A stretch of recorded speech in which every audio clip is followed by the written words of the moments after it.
ନାରଦ ପୁରାଣ ପଞ୍ଚମ ଅଧ୍ୟାୟ। ଏହା ପରେ ଆନ ଗାଥା ଶୁଣ ମନ ଦେଇ, ଯାହା ଶ୍ରବଣରେ କର୍ଣ୍ଣ ପବିତ୍ର ହୁଅଇ। ବିଷ୍ଣୁଙ୍କ ଠାରୁ ମୃକୁଣ୍ଡୁ ଋଷି ବର ପାଇ, ମାର୍କଣ୍ଡେୟ ନାମେ ପୁତ୍ର ଜାତ କଲେ ତହିଁ। ସାକ୍ଷାତେ ହରିଙ୍କ ପରି ସେହି ମାର୍କଣ୍ଡେୟ, ହରି ଗୁଣ ତାଙ୍କ ଠାରେ ଥିଲା ସମୁଦାୟ। ଅତି ଭାଗ୍ୟବାନ ସେହୁ ପରମ ପୁରୁଷ, ସତ୍ୟସନ୍ଧ ବ୍ରହ୍ମଜ୍ଞାତା ଦୟାଳୁ ଅବଶ୍ୟ। ସୂର୍ଯ୍ୟଙ୍କ ସମାନ କାନ୍ତି ଅଟେ ତାହାଙ୍କର, ଜିତେନ୍ଦ୍ରିୟ ମହାଜ୍ଞାନୀ ପୁରୁଷ ପ୍ରବର। ବେଦ ବିଦ୍ୟାରେ ଅଟନ୍ତି ପରମ ପଣ୍ଡିତ, ଜାଣନ୍ତି ସକଳ ଶାସ୍ତ୍ର ପୁରାଣର ଅର୍ଥ। ଏମନ୍ତ ଅଟନ୍ତି ଯେଉଁ ମାର୍କଣ୍ଡେୟ ଜାଣ, ବିଷ୍ଣୁ ପ୍ରୀତି ଅର୍ଥେ କଲେ ତପ ଆଚରଣ। ତାହାଙ୍କ ତପରେ ତୋଷ ହୋଇ ଦେବ ହରି, ମିଳିଲେ ଗରୁଡ଼ ପୃଷ୍ଠେ ଶଙ୍ଖ ଚକ୍ରଧାରୀ। ପ୍ରସନ୍ନ ହୋଇଣ ତାଙ୍କୁ ବୋଇଲେ କଗିର, ପୁରାଣ ସଂହିତା ତୁମ୍ଭେ ରଚନା ଯେ କର। ବର ପାଇ ମହାନନ୍ଦ ହୋଇ ମାର୍କଣ୍ଡେୟ, ପୁରାଣ ମାନ ରଚନା କଲେ ମହାଶୟ। ଏହି କାରଣରୁ ମାର୍କଣ୍ଡେୟ ଋଷିଗଣ, ଅଟନ୍ତି ସାକ୍ଷାତେ ବିଷ୍ଣୁ ନୁହନ୍ତି ଯେ ଭିନ୍ନ। ବିଷ୍ଣୁଙ୍କର ଅଂଶରୁ ଯେ ଜାତ ହୋଇଥାନ୍ତି, ଚିରଜୀବୀ ହୋଇ ସେହୁ ଜଗତେ ରୁହନ୍ତି। ବେଦମାନଙ୍କର ତତ୍ତ୍ୱ ଜାଣନ୍ତି ସମସ୍ତ, ଏହା ପରେ ଯାହା ହେଲା ଶୁଣ ଦେଇ ଚିତ୍ତ। ଯେତେବେଳେ ଜଗତେ ପ୍ରଳୟ ହୋଇଲା, ସ୍ଥାବର ଜଙ୍ଗମ କୀଟ ଆଦି ନାଶ କଲା। ସେହି ସମୟରେ ଦେବ ଦେବ ଦାମୋଦର, ଦେଖାଇବା ପାଇଁ ଶକ୍ତି ସେହୁ ଆପଣାର। ସଂହାର ନ କଲେ କେବେ ମାର୍କଣ୍ଡକୁ ଜାଣ, ତେଣୁ ଜୀବନରେ ରହିଗଲେ ତ ପିରାଣ। ପରମ ବିଷ୍ଣୁଙ୍କ ଭକ୍ତ ଅଟନ୍ତି ସେ ଋଷି, ଜୀବିତ ରହିଲେ ସୃଷ୍ଟି ଜଳେ ଗଲା ଭାସି। ସେହି ଦୀର୍ଘଜୀବୀ ମାର୍କଣ୍ଡେୟ ତପୋଧନ, ପ୍ରଳୟ ଜଳଧି ମଧ୍ୟେ କଲେ ବିଚରଣ। ଜୀର୍ଣ୍ଣ ଶୀର୍ଣ୍ଣ ପତ୍ର ପ୍ରାୟ ସେ ଘୋର ଜଳରେ, ଅବସ୍ଥାନ କରିଥିଲେ ରହି ଏକାନ୍ତରେ। ନିଦ୍ରା ଯାଇଥିଲେ ଯେତେ କାଳ ଯାଏ ହରି, ନଥିଲେ ସେ ଯାଏ ଜଳେ ଅବସ୍ଥାନ କରି। ଆହେ ତପୋଧନ ସେହି କାଳର ପ୍ରମାଣ, ତୁମ୍ଭ ଆଗରେ ବର୍ଣ୍ଣନା କରୁଅଛି ଶୁଣ। ଚକ୍ଷୁର ପଲକ ପାତେ ନିମିଷ ବୋଲାଏ, ପଞ୍ଚଦଶ ନିମିଷରେ ଏକ କାଷ୍ଠା ହୁଏ। 30 କାଷ୍ଠାରେ କଳା ଯେ ବୋଲାଏ, 30 କଳାରେ ଏକ କ୍ଷଣ ଜାଣ ହୁଏ। 6 ଗୋଟି କ୍ଷଣ କରେ ଦଣ୍ଡେ ମାତ୍ର ଜାଣ, 30 ମୁହୂର୍ତ୍ତରେ ଏକ ଦଣ୍ଡର ପ୍ରମାଣ। 15 ଦିନରେ ପକ୍ଷେ ପ୍ରମାଣ ଅଟଇ, 2 ଗୋଟି ପକ୍ଷରେ ଯେ ମାସକେ ହୁଅଇ। ଗଣନା କ୍ରମରେ ଏକ ଋତୁ ପରକାଶ, 3 ଋତୁ ମିଶାଇଲେ ଅୟନେ ପ୍ରକାଶ। ବେନି ଅୟନରେ ଏକ ସମ୍ବତ୍ସର ଜାଣ, ଏହି ପରକାରେ ଅଟେ ଗଣନା ପ୍ରମାଣ।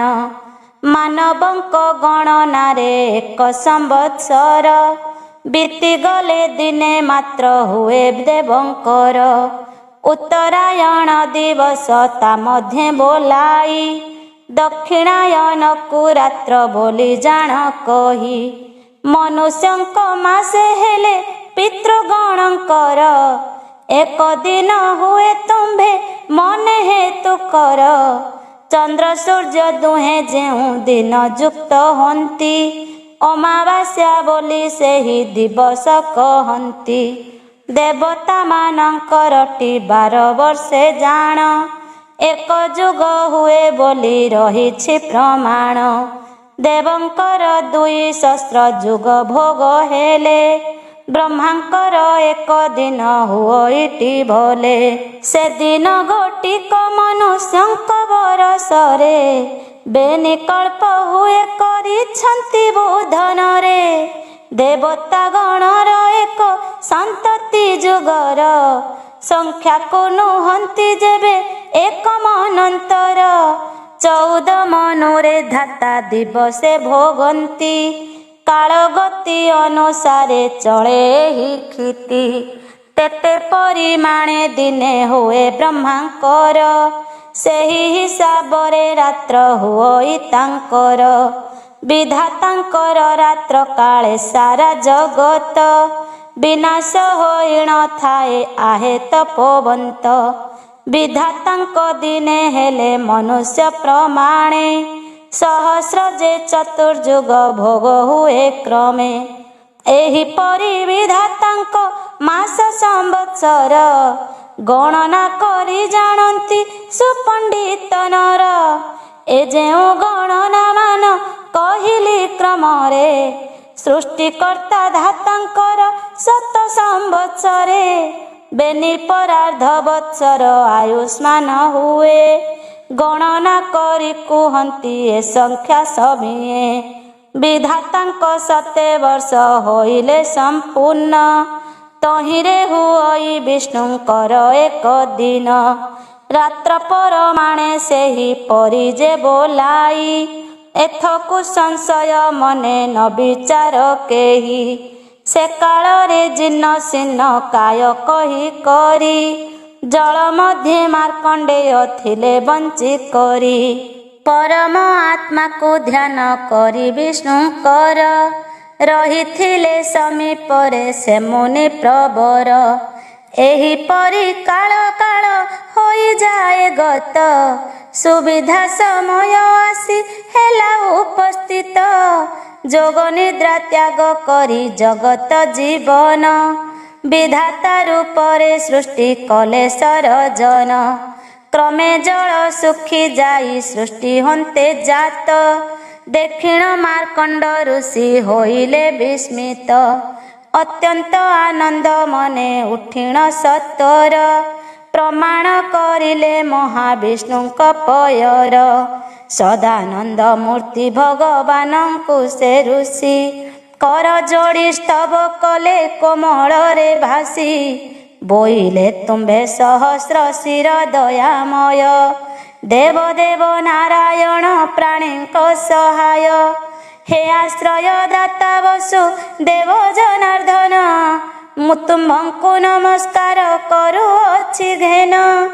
ଅଜୟ ଅଜ୍ଞେୟ ନିତ୍ୟ ସଦାନନ୍ଦ ସାର ସ୍ୱରୂପ ମୁଁ କରୁଅଛି ପାଦେ ନମସ୍କାର।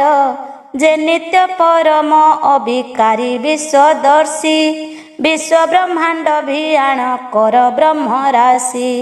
ସେହି ସର୍ବଜ୍ଞାନମୟ ଶାନ୍ତ ଜନାର୍ଦ୍ଦନ ଘେନନ୍ତୁ ଶ୍ରୀ କରେ ମୋର ଅର୍ଚ୍ଚନ ବନ୍ଦନ।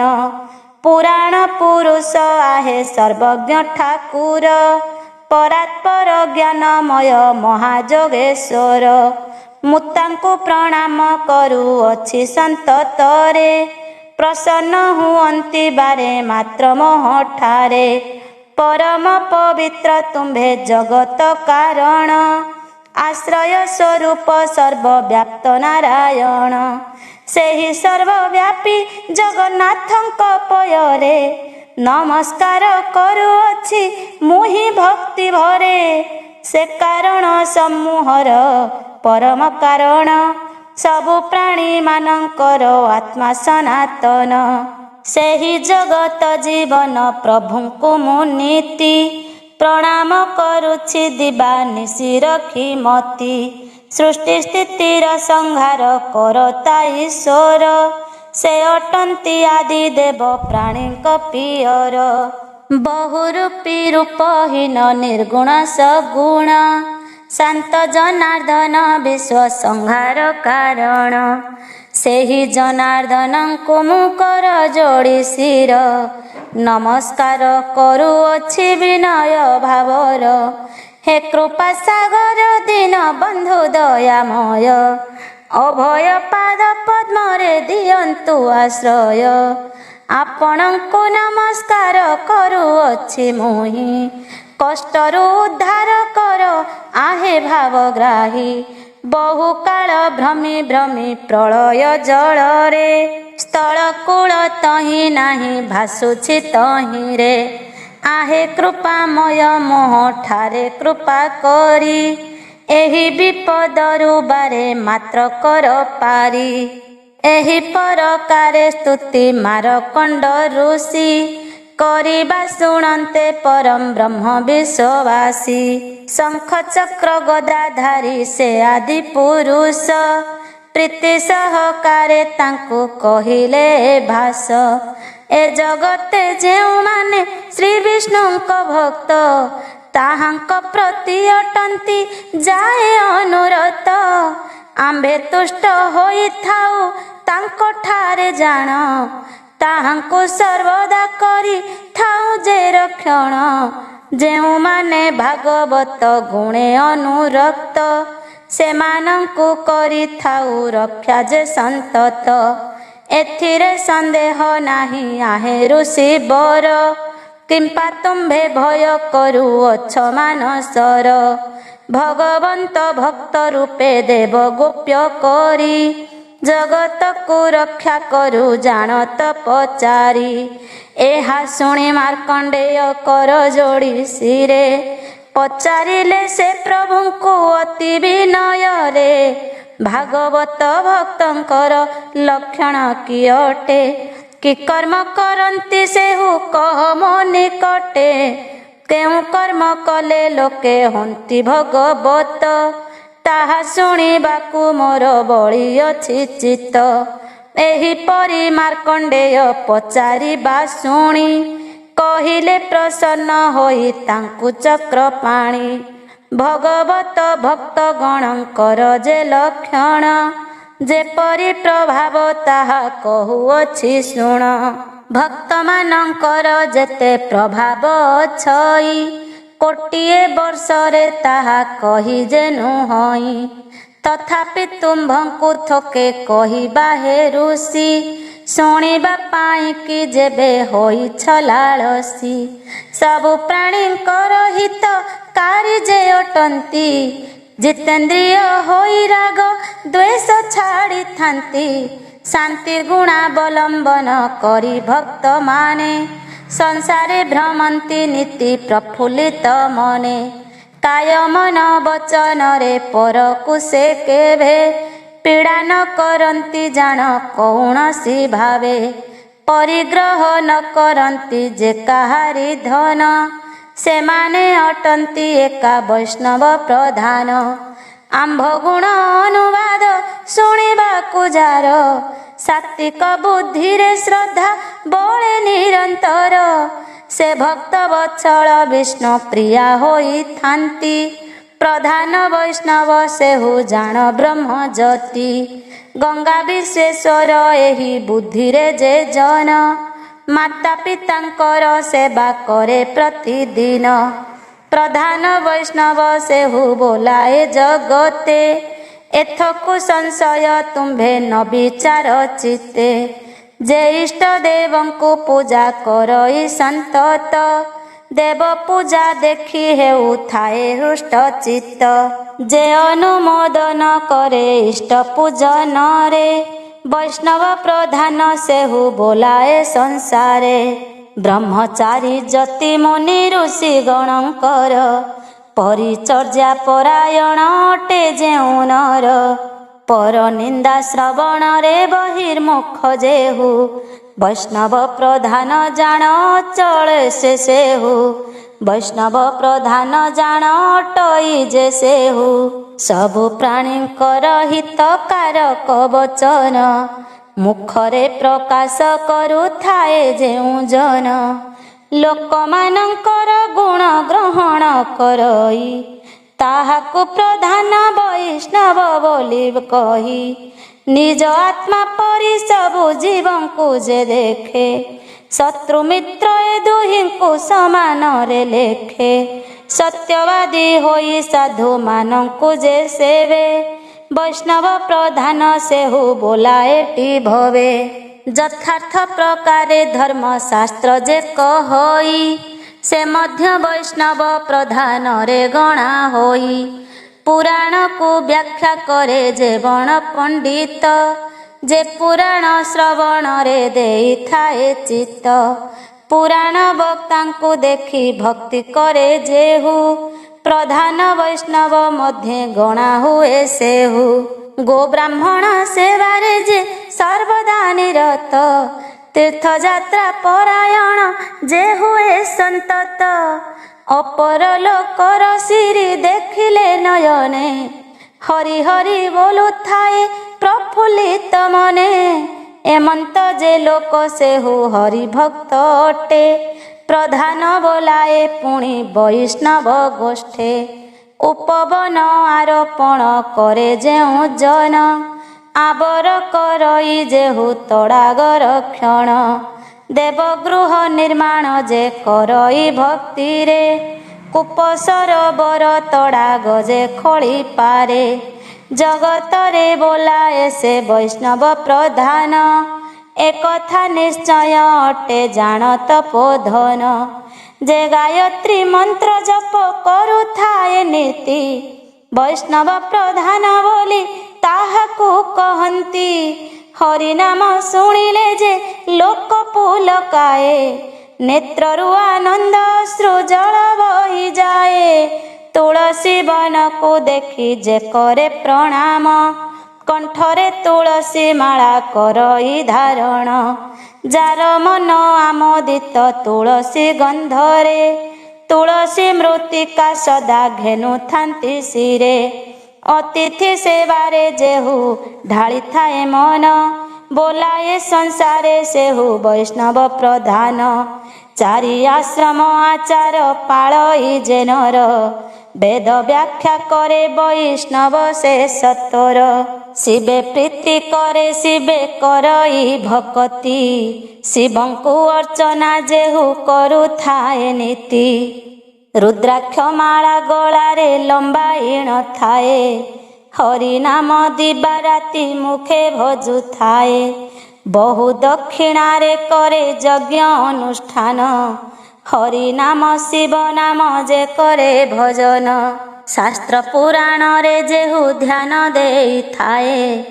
वैष्णव गण रे सेहु श्रेष्ठ जे बोलाए शिव विष्णु दुहिंकु जे अभेद ज्ञान रे ध्यान करू थाए बसी हृद कमल रे शिव कार्य अग्नि कार्य पंचाक्षर जप जे करी छड़ाई थाए शरीर रूपाप अन्नदान कन्यादान गोदान जे दिए एकादशी व्रत मान सदा पाळु थाए जे बण मानव विष्णु प्रीति कर्म करे गणना हुए प्रधान वैष्णव मध्यरे हे विप्रये परिथोके वैष्णव लक्षण तुम्भ अग्रते प्रकाश करी लुटी जाण सबु करिबाकु शत कोटि संवत्सरे सामर्थ्य नहिबा कथा नाही आम्भठारे अन्य जन माने ଏହା कहि न पारंती भक्तंक महिमा लोकित आहे जति तुम्भे सर्व प्राणी हिते रत शांतशील हृदय रे भावुथाओ जगत मंगल सबु प्राणींकर मित्र पुणी जितेन्द्रिय धर्म नारायण पुण्य आत्मा सदाश्रय जुग शेष परिजन्ते मूर्ति को आंभर ध्यान करी करी सदा हृद कमलर परम पद को लाभ करिब शेषरे एथकु तिले हे चिंता न कर मनरे आंभ मूर्ति ध्यान करी धर्म आचरण करिले लाभ करिब मुक्ति निर्वाण करुणा सागर हरि एहि परकारे मार्कंडेयंकु जे बर देले संतोषरे चाहूँ चाहूँ ସେହି ଠାରେ ଶରୀର ଲୁଚାଇ ଅନ୍ତର୍ଧ୍ୟାନ ହୋଇଗଲେ ପ୍ରଭୁ ଭାବଗ୍ରାହୀ। ହରି ଭକ୍ତି ପରାୟଣ ମାର୍କଣ୍ଡେୟ ଋଷି ବର ପାଇ ଧର୍ମ ମାର୍ଗେ ମନକୁ ନିବେଶି। ବେଦ ବିଧି ମତେ ଶାଳ ଗ୍ରାମ ତୀର୍ଥେ ରହି ବହୁ ଯଜ୍ଞ ଅନୁଷ୍ଠାନ ଆଚରିଲେ ତହିଁ। କଠୋର ତପସ୍ୟା ବଳେ ଶ୍ରୀହରି ଚରଣ ଧ୍ୟାନ କରି କରି ମନେ ଲଭିଲେ ନିର୍ବାଣ। ଏହି କାରଣରୁ ଯେହୁ ହିତ କର୍ମ କରେ ଏ ଭବ ସାଗରୁ ସେହୁ ନିଶ୍ଚୟ ଉଦ୍ଧରେ। ହରିଚରିତ ସର୍ବଦା ଶ୍ରବଣ କରଇ ଉତ୍ତମ ଜନ ମଧ୍ୟରେ ଗଣନା ହୁଅଇ। କହଇ ନାରଦ ଶୁଣ ସନତ କୁମାର ହରି ଭକ୍ତି ମହିମା ଏ ତ୍ରିଲୋକରେ ସାର। ତୁମ୍ଭେ ପଚାରିବା ପ୍ରଶ୍ନ ଅନୁସାରେ ମୁହିଁ କହିଲି ପ୍ରକାଶ କରି ସମସ୍ତ ବୁଝାଇ। ଆଉ ଯାହା ଶୁଣିବାକୁ ବଳି ଅଛି ମନ ତା ମଧ୍ୟ କହିବି ମୋତେ ପୁଛ ତପୋଧନ। ଶ୍ରୀହରି ଚରଣ ତଳେ ମନ ନିବେଶିଣ କ୍ଷେତ୍ର ମୋହନ ରଚିଲା ୟା ଗୀତ ଛନ୍ଦେଣ। ଇତି ଶ୍ରୀ ବୃହତ୍ ନାରଦ ପୁରାଣେ ଭାଗବତ ବିଷୟ ବର୍ଣ୍ଣନେ ନାମ ପଞ୍ଚମ ଅଧ୍ୟାୟ। ଷଷ୍ଠ ଅଧ୍ୟାୟ ଗଙ୍ଗାଙ୍କ ମହିମା ବର୍ଣ୍ଣନ। ଶୁଣ ଶୁଣ ସାଧୁ ଜନେ ଅପୂର୍ବ ଚରିତ ଯାହା ଶ୍ରବଣରେ କର୍ଣ୍ଣ ହୁଏ ସୁପବିତ୍ର। ସକଳ ତପୀମାନଙ୍କୁ ବୋଇଲେ କସୁତ ଶ୍ରବଣ କର ସକଳେ ପୁରାଣ ଚରିତ। ମନରେ ଆନନ୍ଦ ହୋଇ ସନତ କୁମାର ଦେବର୍ଷିଙ୍କୁ ପୁଚ୍ଛା କଲେ ହୋଇ ତ ସଭର। ଭକ୍ତମାନଙ୍କ ମହିମା ଶୁଣାଇଲ କର୍ଣ୍ଣେ ପରମ ସନ୍ତୋଷ ଜାତ ହୋଇଲା କମନେ। ଆହୁରି ଏକଇ ଗାଥା ଶୁଣିବା ନିମନ୍ତେ ମନ ବଳୁ ଅଛି ଦୟା କରି କୁହ ମୋତେ। ଏ ସଂସାର ମଧ୍ୟରେ ରହିଅଛି ଯେତେ କ୍ଷେତ୍ର ତାହାଙ୍କ ମଧ୍ୟରେ ଶ୍ରେଷ୍ଠ ଅଟେ କେଉଁ ତୀର୍ଥ। ଶୁଣିବା ପାଇଁ କି ତାହା ବଳାଇଛି ମନ ଯଥାର୍ଥ ଭାବରେ ବୁଝାବନ୍ତୁ ତପୋଧନ। ସୁତଙ୍କ ବଚନ ଶୁଣି ଦେବର୍ଷି ନାରଦ ହସି ହସି ବୋଇଲେ କମନେ ବହି ମଦ। ଶୁଣ ସନତ କୁମାର ଯେ ଦେଇ ମନ କର୍ଣ୍ଣ ବୁଝାଇ ଦେବା ତୁମ୍ଭଙ୍କୁ ଗୁପ୍ତ କଥା ମାନ। ଗଙ୍ଗା ଯମୁନା ଦ୍ୱୟରେ ଯେ ଅଟେ ସଙ୍ଗମ ସକଳ ତୀର୍ଥମାନଙ୍କ ମଧ୍ୟରେ ଉତ୍ତମ। ଏହି ସ୍ଥାନଟିକୁ ପୂର୍ବ କାଳେ ଋଷିମାନେ ସର୍ବଶ୍ରେଷ୍ଠ କ୍ଷେତ୍ର କହିଛନ୍ତି ସୁବଚନେ। ତାହାକୁ ସର୍ବ ଉତ୍କୃଷ୍ଟ ତୀର୍ଥ କହିଛନ୍ତି ତହିଁର ମହିମା ମାନ ଶୁଣ ଆହେ ଯତି। ରୋଗ ଶୋକ ଦୁଃଖ ଆଉ ଦୁଃସ୍ୱପ୍ନ ଦୂରିତ ଦୁଷ୍ଟ ଗ୍ରହ ମାନଙ୍କର ପୀଡ଼ା ବା ଯେତେକ ସେ ତୀର୍ଥ ସକଳ କ୍ଷଣେ ବିନାଶ କରଇ।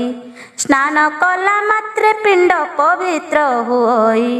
ସମ୍ବାଦ ଆୟୁଷ ଯଶ ପ୍ରଦାନ ସେ କରେ ଶୁଭ ପୁଣ୍ୟ ଫଳ ମାନ ଦିଅଇ ସତରେ। ସେ ପୁଣ୍ୟ ତୀର୍ଥ ବିଷୟ ଶୁଣିବା ନିମନ୍ତେ ଋଷିମାନଙ୍କର ବିଧି ଲେଖା ଅଛି ଶାସ୍ତ୍ରେ। ଶ୍ଵେତ ବର୍ଣ୍ଣ ଜଳ ଅଟେ ସେ ମହାତୀର୍ଥର ପୁଣି କୃଷ୍ଣ ବର୍ଣ୍ଣ ଜଳ ମିଶିଛି ତହିଁର। ମୁନି ମାନବ ଯେ ବ୍ରହ୍ମା ଆଦି ଦେବଗଣ ପୁଣ୍ୟ ଲଭିବାର ଆଶା ମନର ପୋଷଣ। ସେ କ୍ଷେତ୍ର ପ୍ରଧାନ ତୀର୍ଥ ସେବା କରୁଥାନ୍ତି ତହିଁରୁ ମିଳଇ ସେମାନଙ୍କୁ ଦିବ୍ୟ ଗତି। ପତିତ ପାବନୀ ଗଙ୍ଗା ବିଷ୍ଣୁଙ୍କ ପୟରୁ ଜନ୍ମ ହୋଇଅଛି କେତେ ଯୁଗ ଯୁଗାନ୍ତରୁ।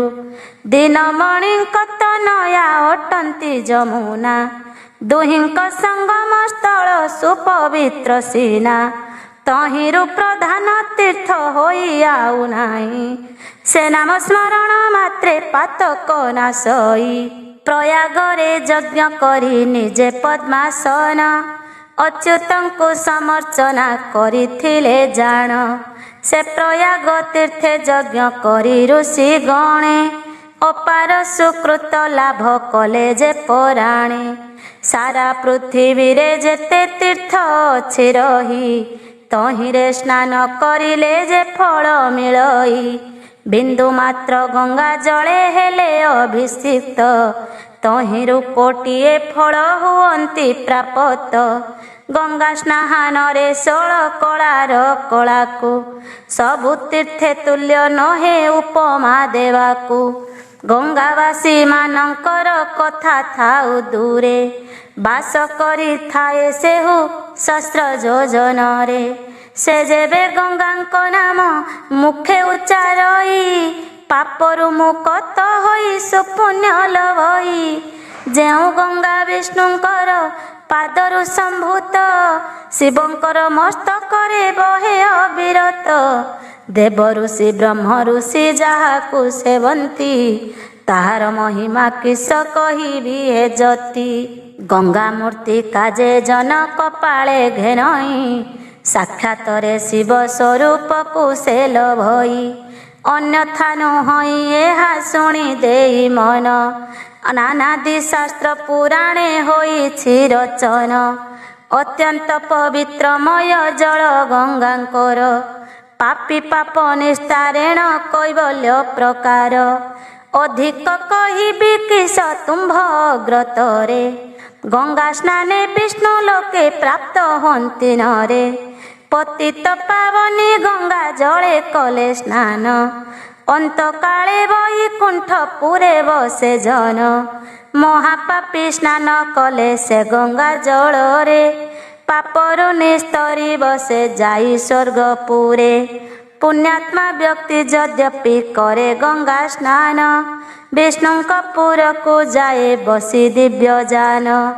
ଗଙ୍ଗା ସ୍ନାନ ପିତା ମାତା କୂଳକୁ ଧରେ, ଆପେ ବୈକୁଣ୍ଠେ ଯାଇ ଦିବ୍ୟ ରୂପ ଧରେ। ବିଷ୍ଣୁ ଲୋକେ ବହୁ ପୂଜା ପାଏ ସେହି ଜନ, ଆଉ ଜନ୍ମ ନ ହୁଅଇ ଆସି ମର ତେଣ। ଗଙ୍ଗା ନାମକୁ ସ୍ମରିଲେ ସକଳ ତୀର୍ଥରେ, ଗଙ୍ଗା ସ୍ନାନ କଲା ଫଳ ମିଳେ ସବୁଠାରେ। ଏଥିରେ ସନ୍ଦେହ ନାହିଁ ଜାଣ ବୈଧାତ୍ର, ଗଙ୍ଗା ଜଳ ସ୍ପର୍ଶ ମାତ୍ରେ ପୂତ ହୁଏ ଗାତ୍ର। ଗଙ୍ଗା ସ୍ନାନ କରି ଯେଉଁ ଜନ ଫେରୁଥିବ, ତାହାକୁ ଦେଖିଲେ ପାପୀ ସଦ୍ଗତି ଲଭିବ। ଗଙ୍ଗା ସ୍ନାନ କରିଥିବା ବ୍ୟକ୍ତିର ଦେହକୁ, ଯେ ଛୁଏଁ ଦୁର୍ଭାର ଗତି ମିଳଇ ତାହାକୁ। ଗଙ୍ଗାର ମାଟି ମସ୍ତକେ କରିଲେ ଧାରଣ, ପାପ ତାପ ନାଶି ଲଭେ ଶିବ ପଦ ଜାଣ। ଆବର ଗଙ୍ଗା ମୂର୍ତ୍ତିକା ଲେପିଲେ ଅଙ୍ଗରେ, ଶିବଙ୍କ ସାନିଧି ଲାଭ ହୁଅଇ ଅତିରେ। ଗଙ୍ଗାର ମୃତ୍ତିକା କରିଥିବ ଯେ ତିଳକ, ତା ଦର୍ଶନେ ମୁକ୍ତି ହୋଇଯିବ ପାପୀ ଲୋକ। ଏମନ୍ତ ମହିମା ଅଟେ ଯେଉଁ ଗଙ୍ଗାଙ୍କର, ତା ସଙ୍ଗରେ ସମ ହେବ କେବା ଜଗତର। ଗଙ୍ଗାର ମୃତ୍ତିକା ଆଉ ତୁଳସୀ ମୃତ୍ତିକା, ଶ୍ରୀହରିଙ୍କ ପଦରଜ ଏହା ଶାସ୍ତ୍ରେ ଲେଖା। ଏହାକୁ ତିଳକ କଲେ ବିଷ୍ଣୁ ତୋଷ ହନ୍ତି, ଆବର ଅଙ୍ଗରେ ଜନ୍ମେ ଶ୍ରୀ ବିଷ୍ଣୁ ଭକତି। ଅବିଳମ୍ବେ ହରିପଦ ଲଭଇ ସେ ଜନ, ଜୀବନାନ୍ତେ ବାସ କରେ ବୈକୁଣ୍ଠ ଭୁବନ। ଯେବେ କେହି ଗଙ୍ଗା ଦର୍ଶନ ଇଚ୍ଛି ମନେ, ମନ ମଧ୍ୟେ ଅନୁତାପ କରେ ନିଶିଦିନେ। ଗଙ୍ଗା ଦର୍ଶନ ଫଳ ତାହାକୁ ମିଳଇ, ଅଚିରେ ସେ ବିଷ୍ଣୁ ପଦ ଲାଭ ଯେ କରଇ। ଆପଣେ ଶ୍ରୀ ବିଷ୍ଣୁ ବହୁ ସମ୍ବତ୍ସରେ ଜାଣ, କରି ନ ପାରନ୍ତି ଗଙ୍ଗା ମହିମା ବର୍ଣ୍ଣନ। ଆଉ ଆନ ଜନ ତାହା କରିବ କିପରି, ଆଦି ଅନ୍ତ ନାହିଁ ଗଙ୍ଗା ଅଟଇ ଏପରି। ଏପରି ସ୍ଥଳରେ ଦେଖ ମାୟାର ମୋହକୁ, ମୁଗ୍ଧ କରି ରଖିଅଛି ଜଗତ ଜନକୁ। ଏଡ଼େ ବଡ଼ ତୀର୍ଥ ଗଙ୍ଗା ପରା ଏକ ଥାଇ, ନ ଭାଜି ନରକେ ଜନ ପଡ଼ୁଛନ୍ତି ଯାଇ। ଗଙ୍ଗା ତୁଳସୀ ଏ ଦ୍ୱୟ ଜପିଲେ ମୁଖରେ, ଦଣ୍ଡି ନ ପାରଇ ଯମ ରହିଛି ଶାସ୍ତ୍ରରେ। ପୁଣି ହିଁ ଛିଡ଼ାଇ ମାୟା ପାଶ ଯେ ତହିଁରେ। ମାୟାରୁ ମୁକ୍ତ ହେଲେ ମାନବ ନିସ୍ତରେ। ଥରେ ମାତ୍ର ଗଙ୍ଗା ନାମ କଲେ ଉଚ୍ଚାରଣ। ବିଷ୍ଣୁପୁରେ ସ୍ଥାନ ପାଏ ମୁକ୍ତ ଲଭିଣ। ଗଙ୍ଗା ସ୍ନାନ ଲାଗି ମନେ ଭାବି ଯେଉଁ ନର। ତିନି ଭୋଜନ ତିନି ଯୋଜନ ଗମଇ ଚାଲିଣ ପାଦର। ସେହି ଜନ ତିନି ଲୋକ ଅଧିପତି ହୋଇ। ବିଷ୍ଣୁ ସେବା କରି ଦିନ ଦିଏ ଯେ ବିତାଇ। ଏପରି ଅଶେଷ ଫଳ ମା ଗଙ୍ଗା ଦିଅନ୍ତି। ଆନ ତୀର୍ଥ ତାଙ୍କ ସଙ୍ଗେ ସକ୍ଷମ ନୁହନ୍ତି। ବୈଶାଖ ମାସରେ ଯେହୁ ଗଙ୍ଗା ସ୍ନାନ କରେ। ପବିତ୍ର ହୁଅଇ ଗାତ୍ର ଶୁଣ ସୁଚିତ୍ତରେ। ଗୋଦାବରୀ ସରସ୍ୱତୀ କାବେରୀ କାଳିନ୍ଦୀ। ତୁଙ୍ଗଭଦ୍ରା କୃଷ୍ଣା ବେଣୀ ଋଷି କୁଲ୍ୟା ଆଦି। ସେ ନଦୀମାନଙ୍କେ ଗଙ୍ଗା ସବୁ କାଳେ ଯାଇ। ରହିଥାନ୍ତି ଗୁପ୍ତରେ ସୂକ୍ଷ୍ମ ତନୁ ବହି। ଯେତେବେଳେ ପୁଣ୍ୟ ତିଥି ହୁଏ ଶାସ୍ତ୍ର ମତେ। ସେ ଜଳ ପବିତ୍ର ହୁଏ ଭାବ ଏହା ଚିତ୍ତେ। ତେଣୁ ଯେତେ ନଦୀ ଅଛି ଏ ମର୍ତ୍ତ୍ୟ ମଣ୍ଡଳେ। ପୁଣ୍ୟପ୍ରଦ ହୁଏ ଜାଣ ସେହି ଶୁଦ୍ଧ କାଳେ। ନଦୀମାନଙ୍କରେ ଗଙ୍ଗା ନିବାସ କରିଣ। ସୁପବିତ୍ର କରନ୍ତି ଏ ଜଗତକୁ ଜାଣ। ବିଷ୍ଣୁପାଦ ଯେଉଁ ପରି ଅଟେ ସର୍ବସାର। ଗଙ୍ଗା ସେହିପରି ବ୍ୟାପିଥାନ୍ତି ସବୁଠାର। ପବିତ୍ର କରନ୍ତି ନିଜ ଜଳେ ଜଗତକୁ। ସେ ସୁକୃତି ଜନ ସେହୁ ଭଜଇ ତାହାକୁ। ସ୍ନାନ ପାନ ଆଚମନେ ଭୁବନେ ପବିତ୍ର। ଯେବଣ ଗଙ୍ଗା କରନ୍ତି ଥାଇଣ ସର୍ବତ୍ର। ତାହାକୁ ମାନବେ ଯାହା ନ କରନ୍ତି ସେବା। ଏଥିରୁ ଆଶ୍ଚର୍ଯ୍ୟ ହୋଇ କିଏ ଅଛଇ ଅବା। ବାରାଣସୀ ନାମରେ ଯେ ସୁବିଖ୍ୟାତ କ୍ଷେତ୍ର। ଦେବଗଣ ଯାକୁ ସେବା କରନ୍ତି ସନ୍ତତ। ସେ ତୀର୍ଥ ଦର୍ଶନ କଲା ମାତ୍ରେ ଭକ୍ତଗଣ। ପରମ ଗତି ଲଭନ୍ତି ମୁକ୍ତ ହୋଇଣ। ଗଙ୍ଗା ଯମୁନା ସଙ୍ଗମ ଅପେକ୍ଷାରୁ ସେହି। କୌଣସି ଗୁଣରେ ହେଲେ ନିକୃଷ୍ଟ ନୁହଇଁ। ଯେଉଁଠାରେ ଯେତେ ଜଳ ମାଘ ମାସେ ଥାଏ। ଗଙ୍ଗା ବାସ କରିଥାନ୍ତି ସେଠାରେ ନିଶ୍ଚୟ। ଯେବଣ ମାନବ ମାଘ ମାସ ପ୍ରଭାତରେ। ସ୍ନାନ ଆଚମନ କରେ ପଶିଣ ଜଳରେ। ତାହାର ଗାତ୍ର ପବିତ୍ର ହୁଏ ସେହି ଜଳେ। ଜୀବନାନ୍ତେ ଇନ୍ଦ୍ର ପଦ ଲଭେ ସ୍ୱର୍ଗ ଆଳେ। ଏମନ୍ତ ଅଟଇ ଯେଉଁ ଗଙ୍ଗାଙ୍କ ମହାତ୍ମ୍ୟ। ମୋର ଶକ୍ତି କାହିଁ ତାହା କରିବି ବର୍ଣ୍ଣିତ। ହରିହର ଏକ ଆତ୍ମା ଭେଦା ଭେଦ ନାହିଁ। ଯେମନ୍ତ ନିର୍ବୋଧ ତାଙ୍କୁ ବିଭେଦ ଦେଖଇ। ପାପଗ୍ରସ୍ତ ହୁଅଇ ସେ ସୁଗତି ନ ପାଏ। ଭେଦ ନ ଦେଖଇ ଯେହୁ ସେ ମୁକ୍ତ ହୁଏ। କାରଣ ମାନଙ୍କର ଯେ କାରଣ ଅଟନ୍ତି। ପ୍ରଳୟ କାଳରେ ରୁଦ୍ର ରୂପେ ସଂହାରନ୍ତି। କୃଷ୍ଣ ସ୍ୱରୂପକୁ ଧରି ପ୍ରଳୟ କାଳରେ। ରକ୍ଷଣ କରନ୍ତି ସେହି ବିଶ୍ୱ ବ୍ରହ୍ମାଣ୍ଡରେ।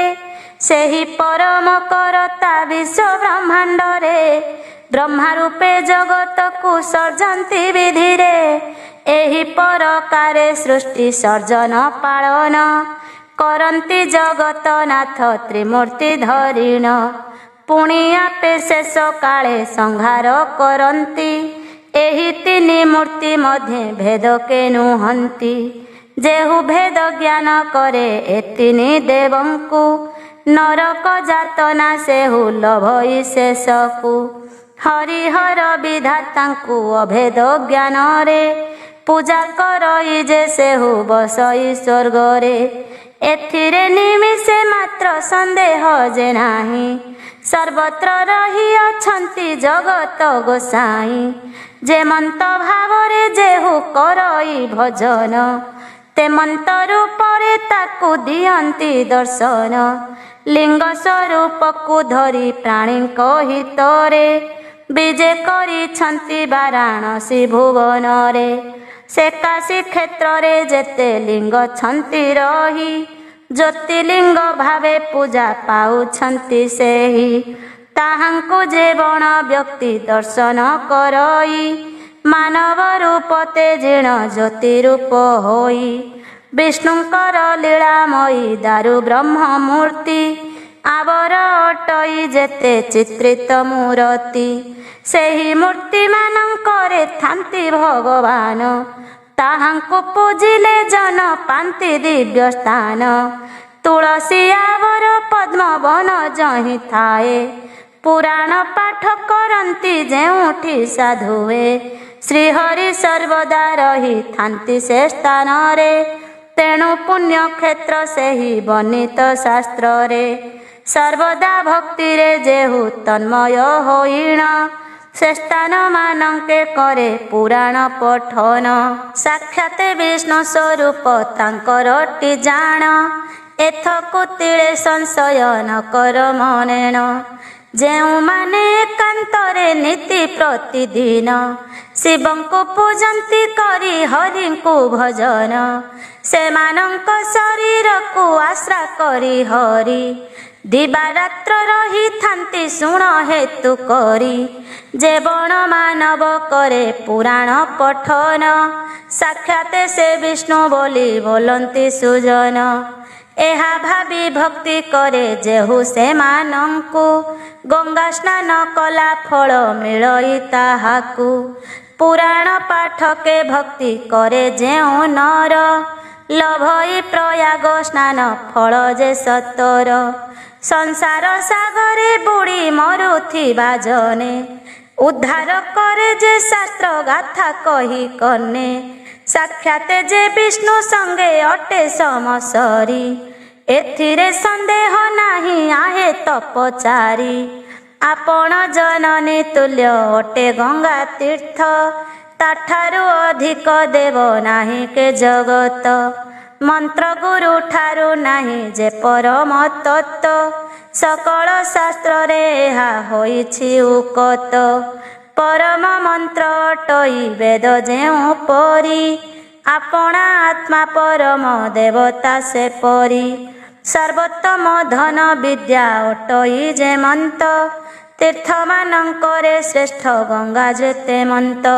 ଚାରି ବର୍ଣ୍ଣଙ୍କର ମଧ୍ୟେ ବ୍ରାହ୍ମଣ ଯେପରି, ନକ୍ଷତ୍ର ଗଣେ ରୋହିଣୀ ସାର ଯେଉଁ ପରି।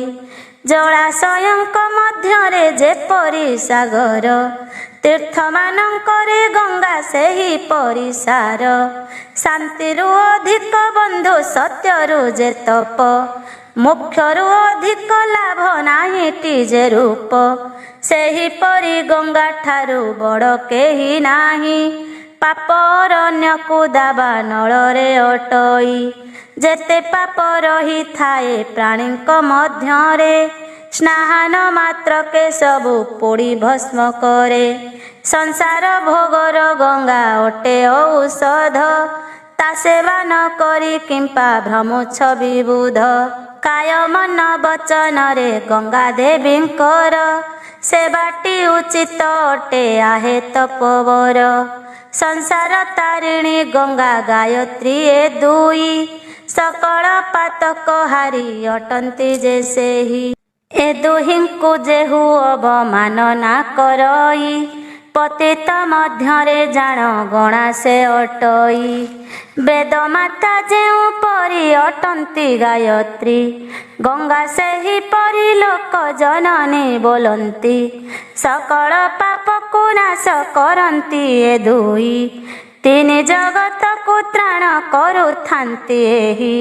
ଗଙ୍ଗା ଗାୟତ୍ରୀ ଏ ଦୁହେଁ ପ୍ରସନ୍ନ ଯା ପ୍ରତି, ଅନାୟାସେ ଲାଭ କରେ ସେହୁ ହରି ଭକ୍ତି। ହରି ଭକ୍ତି ମେଳ ହେଲେ ହାଙ୍କ ସଙ୍ଗରେ, ସର୍ବ କାମ ସିଦ୍ଧ ହୁଏ ରହିଛି ଶାସ୍ତ୍ରରେ।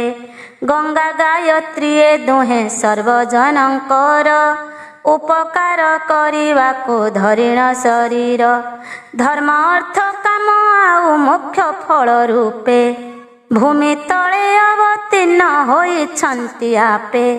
तुलसी गायत्री गंगा श्रीहरिଙ୍କ प्रति सात्विक गुणरे जेहु करई भक्ति ताहार भक्ति जान दुर्लभ अटई तेणु ता सहजे करी न पारନ୍ତି केही अत्यंत आश्चर्य महिमा मा गंगांकर वर्णना करिबा शक्ति नाही जे काहार स्मरण करिले अंगुपातक नाशई दर्शन रे विष्णु लोक प्राप्त हुई स्नान करिले मिले जे परम पद स्पर्श कला मात्रे लभे स्वर्ग संपद प्रत्यह गंगा नाम रे करिले भजन मन इच्छा फल ताकु दियंती जनार्दन मस्तक रे सिंचई जे तीर्ति गंगा नीर पापरु निस्तरी बसे वैकुंठपुर गंगा जल